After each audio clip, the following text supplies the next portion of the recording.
Fala pessoal, e aí, tudo bem? Como é que vocês estão?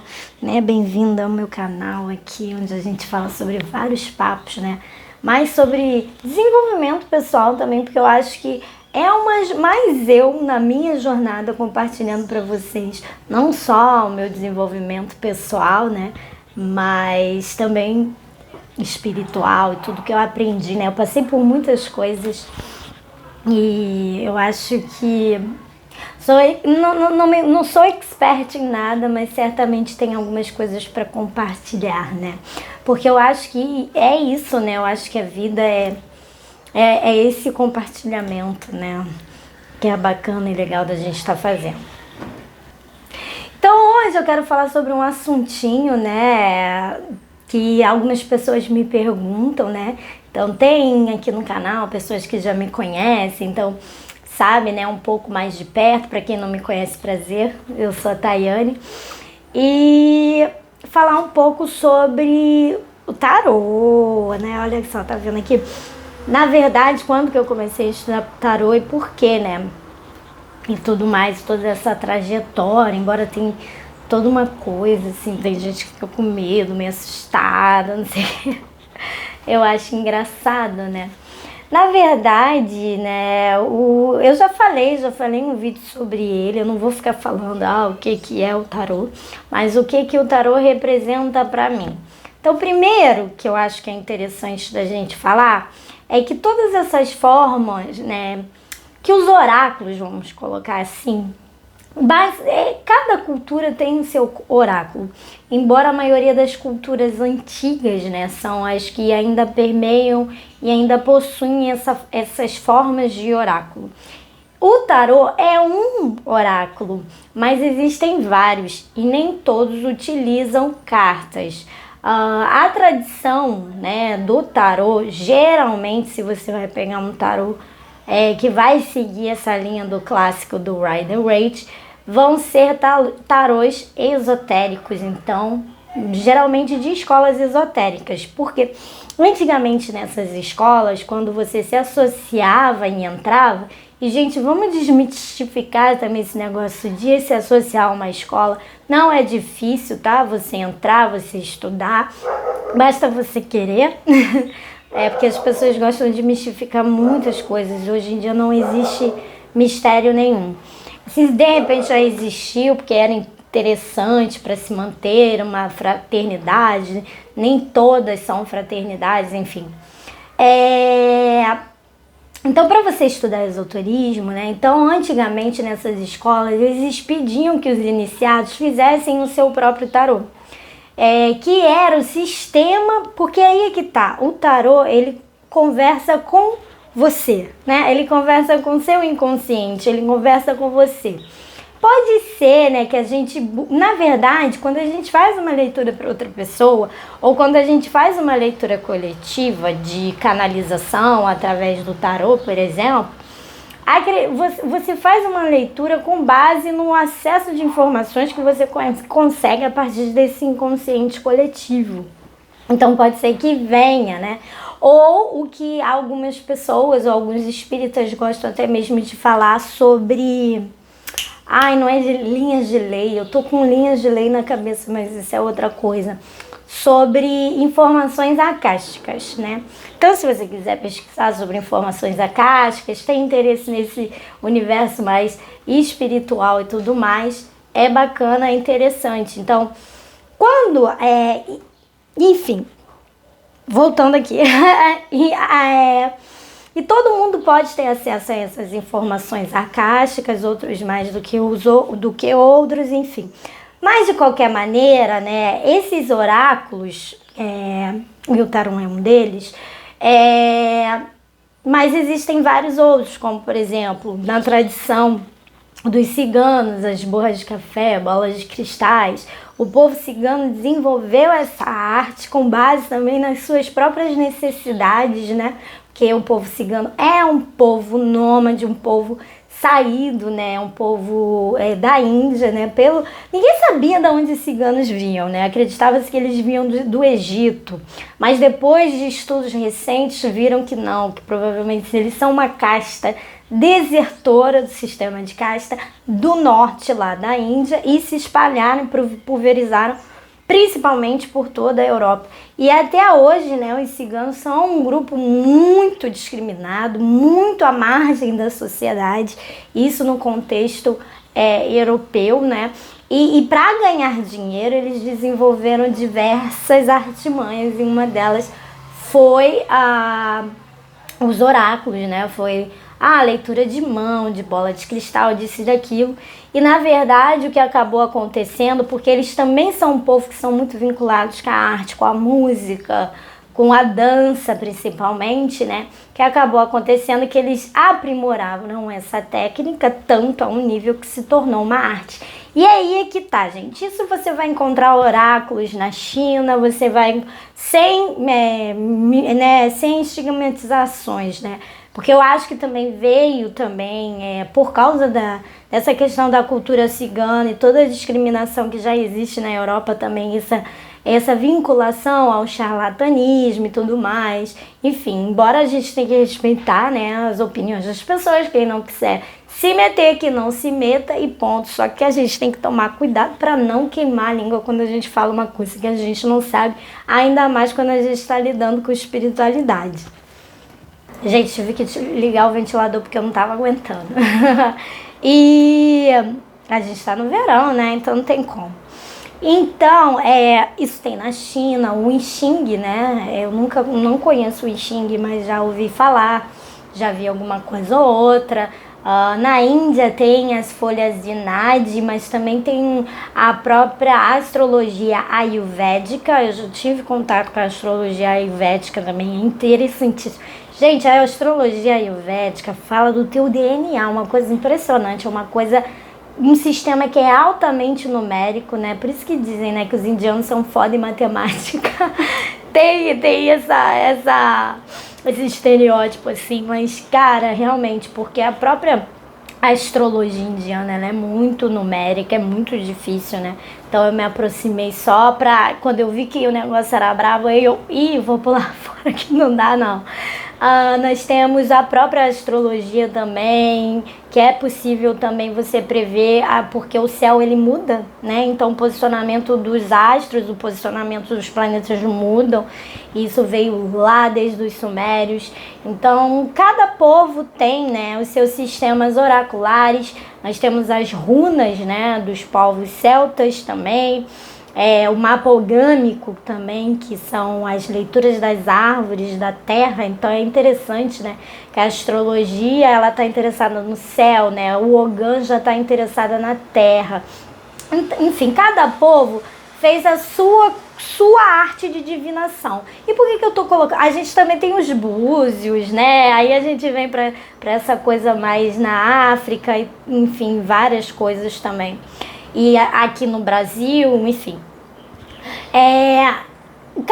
E por que eu tô colocando tudo numa seara de arte? Porque justamente não existe nenhum tipo, né? Eu acho que o objetivo não é uma explicação científica, se é, se não é, se é fato, se não. Mas é que desde os primórdios do tempo, e a gente pode falar também que os sistemas oraculares que existiam também na Grécia Antiga, o próprio oráculo de Delfos é o oráculo mais famoso, né? Que se tem notícia, onde eles inalavam uma fumaça, né, as mulheres lá, e através desse transe mediúnico falavam, né, isso também acontece, sistemas oraculares em algumas tribos, até mesmo brasileiras, através desse uso de enteógenos, né. Então basicamente eu tô colocando tudo como uma seara de arte, porque é isso, né, eu acho que através da arte, né, seja ela a pintura, a escrita, a música, hoje em dia a gente tem os filmes, né, os seres humanos eles conseguiram ver além dos olhos, além dos seus meros sentidos, né.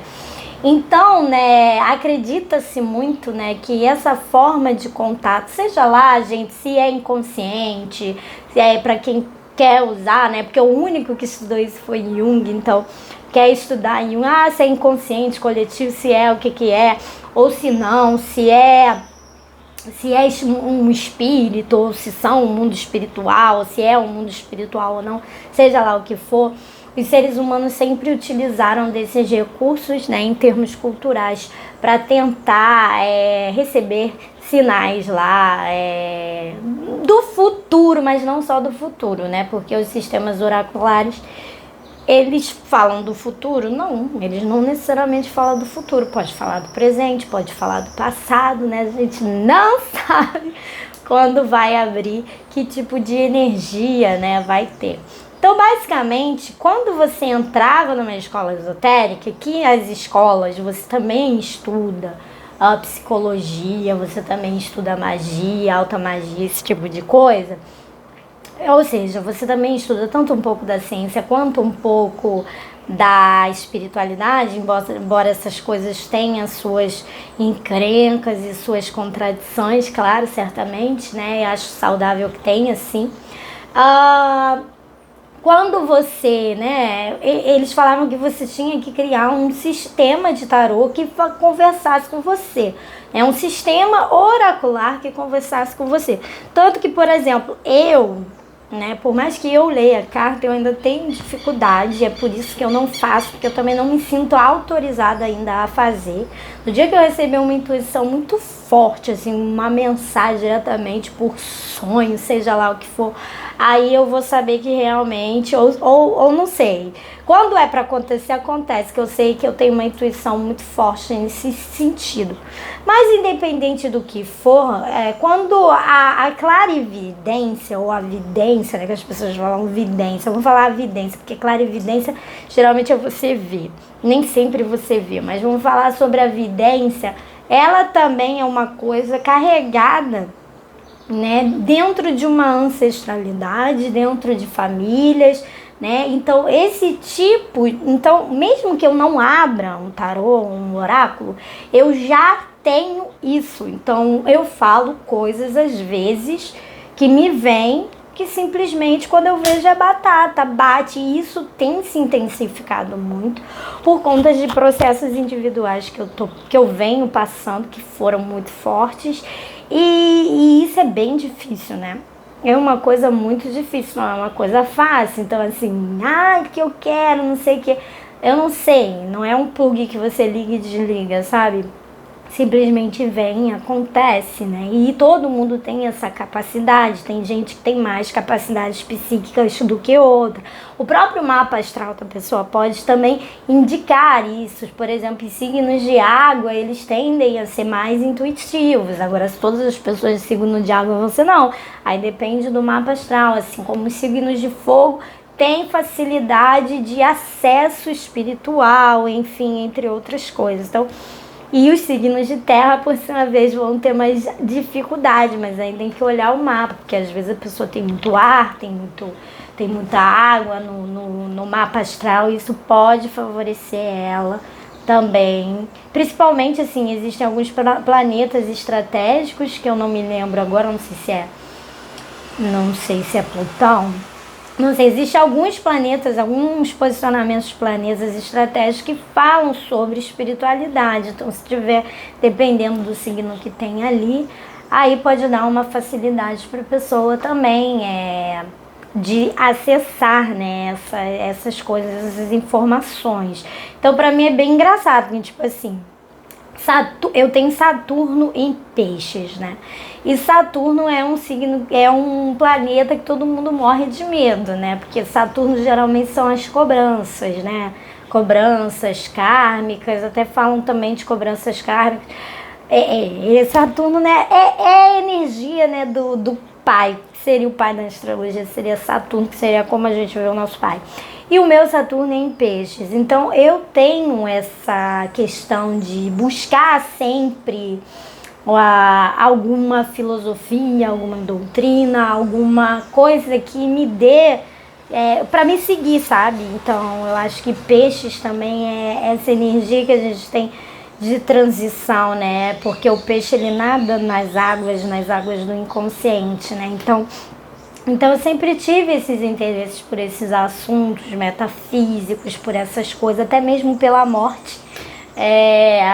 E isso pra mim, né, eu sei que pra muita gente é assunto tabu, tem muita gente que tem medo, né, então muita gente não tarô, e né, vai pelo senso comum, mas primeiro eu acho que é bacana a gente se aproximar, a gente entender e ver, né, antes da gente julgar né, porque a gente não é mais criancinha, né, pra ir Maria vai com as outras na cabeça de todo mundo. A gente pode ver e tirar as nossas próprias conclusões sozinhos. Então, existem também muitos, né, pessoas famosas que ficaram famosas. Existem pessoas também que ficaram famosas por causa dessa grande capacidade de vidência. E aí nós temos a Baba Vanga, que era até cega, né, gente? Que é pra ver que o olho mesmo pouco importa, né? A capacidade que eles têm psíquica são muito grandes. O Nostradamus, que é o famosão aí, na verdade, ele não era vidente, ele fez através do estudo, né? Né? Que tem duas formas, gente, a natural e através de estudos, de leitura, disso, daquilo. Então, ele dominava através do domínio da técnica, vamos colocar assim. E existe um domínio da técnica para a leitura de tarô, existe um domínio da técnica para a leitura de astrologia. Então, você não precisa ser um gênio. Você precisa, na verdade, ter saco de continuar estudando a vida inteira, porque são estudos que você também vai fazer a vida inteira. Então, o Nostradamus, ele não tinha nenhuma capacidade natural latente. O negócio do Nostradamus era a técnica astrológica que ele dominava. No meu caso, a minha é natural, entendeu? Não é, apesar de eu também ter estudado e aprimorar também minhas técnicas, mas na verdade eu continuo estudando, eu nunca paro, né? Eu ainda estudo, às vezes a gente tem dificuldade de arrumar tempo para isso, mas no meu caso é natural, então eu já tenho essa capacidade um pouco mais latente por conta de também outros membros da minha família que você também vê esse tipo de coisa. Por exemplo, já teve várias testemunhas, falar, minha bisavó, não sei o que lá, que via fulano de tal, fulano. Entende? Então isso é uma coisa que também é carregado por gerações. Agora, se a pessoa vai trabalhar, se vai ligar, se vai fazer... Não, eu só acho que nada é dado de graça pela espiritualidade. Então, se lhe é dado isso, existe um porquê, existe um objetivo. E eu quero saber de vocês, né? Se vocês já tiveram já pescaram que está acontecendo alguma coisa que parece que a intuição de vocês está mais forte, mais aguçada. E isso, gente, vai acontecer de maneira geral, tá? Isso não vai ser mais uma exclusividade, então cada vez mais as pessoas vão abrir, né, para essas consciências extrasensoriais, né? E por causa dessa questão das transições, a gente está tendo uma queima de karma aí geral muito rápido. Então, se você teve uma vida assim, ó, virada de cabeça para baixo nos últimos tempos, se segurando, que o negócio tá difícil. Então, é isso, é por causa disso, gente. É para que a gente tenha esses aprendizados cada vez mais rápido, para que cada vez mais a gente esteja no caminho do nosso caminho do Dharma, né? Então é basicamente isso. Então, tô reparando que eu, sei lá, penso numa pessoa, a pessoa fala comigo, ou sei lá, acontece várias questões assim acerca de... Ou tô vendo mais coincidência, tô vendo números iguais, tá acontecendo alguma sonhos muito lúcidos e bababá. Isso, gente, é porque tá aumentando mesmo. Esse é o projeto geral, isso não é uma exclusividade de 1, de 2, de 3, de 4. Agora vai ter gente que vai estar interessada em estudar, em saber, em querer entender o que tá acontecendo consigo. E vai ter gente que vai cagar, entendeu? Vai ter gente que vai falar, né? Aí deixa pra próxima reencarnação entender, né? Ou não entender, né? Então é isso, gente. Então, pra mim, né, o tarô o tarô nem conversa tanto comigo, né? Embora sim. Eu só leio para uma pessoa, essa uma pessoa, quer dizer, para duas, né? Que é basicamente o povo de casa. Então, eu leio para o meu marido e leio para mim. E assim, é muito engraçado como o tarô funciona, porque às vezes eu falo e ele não entende nada. Ele fica, não tô entendendo nada. E eu mesmo fico, não tô entendendo nada. E aí eu vou falando as coisas que vem. Aí depois que a situação acontece, ele fala, caiu tudo que você falou. Tintim, porque caiu isso, isso e isso, aconteceu isso, isso e isso, caiu isso, isso. Então, às vezes, acontece muito isso. E teve uma vez que eu tava num local e a menina viu o meu livro, que eu tenho um livro aqui, né, que eu estudo sobre tarô, e ela perguntou, quem estuda tarô? Quem lê tarô? Eu falei, sou eu, bababá. E ela tava falando que há 10 anos atrás ela fez uma leitura de tarô, e aí a moça do tarô falou que ela ia passar por uma dor muito grande, né? E naquele momento, aquilo não fez nenhum sentido para ela. Eu não sei se ela falou uma perda muito grande. Naquele momento, aquilo não fez nenhum sentido para ela. Aí ela falou que, né, logo depois, talvez 1 mês ou 2 meses, ela perdeu 2 amigos que para ela eram muito importantes, né? E aí depois que ela foi entender, caraca, olha só, a fulana de tal falou. Então isso acontece muito com até mesmo a vidência. A gente fica completamente perdido, entende? A gente vai soltando as informações aí e depois as coisas vão tendo sentido, né, gente? Porque assim, não é fácil você acessar todos esses canais de informação que vem para você, e vem para você através desse ar, que é esse prana, e aí você tem que ter bem equilibrado, bem acertadinho ali, nem todo mundo. Isso é a coisa mais difícil, né, para se fazer. Mas porque o ar também, né, já no elemento dentro da astrologia, o ar também representa esse mundo mental, né, esse mundo do intelecto, né, então essas informações vêm através da gente, a gente, né, pelo ar e tudo mais, e a coisa vem, e como vai sair, aí a gente não sabe, sai às vezes de qualquer jeito. E isso acontece, canalizações, então a gente tem também, dentro do espiritismo kardecista, eu estou falando sobre várias egrégoras diferentes, tá? Então, dentro, por exemplo, dos espíritos kardecistas, existem artistas que fazem canalizações, falando, né, que eles falam pelo processo, nem todos incorporam, alguns dizem que escuta e fazem coisa, isso é uma forma oracular também. E alguns até mesmo por arte, pintura, né? Então, teve um artista, que eu não me engano, era um artista que ele morava até aqui em Quintino. Gente, se eu achar na internet, eu vou pesquisar, porque eu vi uma matéria muitos anos atrás, eu achei impressionante. Ele fazia quadros de pessoas famosas, assim, tipo um Picasso da vida que morreu, um Van Gogh, e ele ia lá e fazia com a mesma técnica dos caras. E assim, ele dizia que era através de canalização, né? Então é por isso que ele fazia essas pinturas. Então é bastante interessante, né, gente? Embora seja difícil também para a pessoa aprender a lidar com isso, porque você vive no mundo do céu, para viver você tem que viver o mundo da matéria também. Então é bastante interessante, né? Essas questões assim, eu me interesso muito, eu tenho o pé atrás, embora eu estou muito inserida hoje dentro desse mundo, eu tenho meus pezinhos atrás, né? Porque eu tive uma formação dentro da ciência grande, então eu também questiono, também duvido, mas eu sou aberta à dúvida, então duvidar para mim é importante, né? Eu acho que a dúvida é o que faz a gente seguir, né? A gente sempre tentar indo além. Eu acho que foi até o meu companheiro que falou isso um dia. É a dúvida que faz a gente ir além. É a dúvida que faz a gente procurar os oráculos, a arte, ou seja lá o que for. É a dúvida. É o querer, o porquê, os porquês das coisas. Então, quando a gente já tem certezas absolutas, a gente não tem o que fazer, não tem o que pesquisar. A vida não tem mistério nenhum, né? Então, é isso, e eu acho que não tem muita coisa ainda pra gente descobrir. É obviamente que a gente tem que ir com esse caminho com coerência, né? Com os pés no chão também, mas a gente tem muita coisa bacana pra descobrir. É isso, gente, mil beijos. Tchau.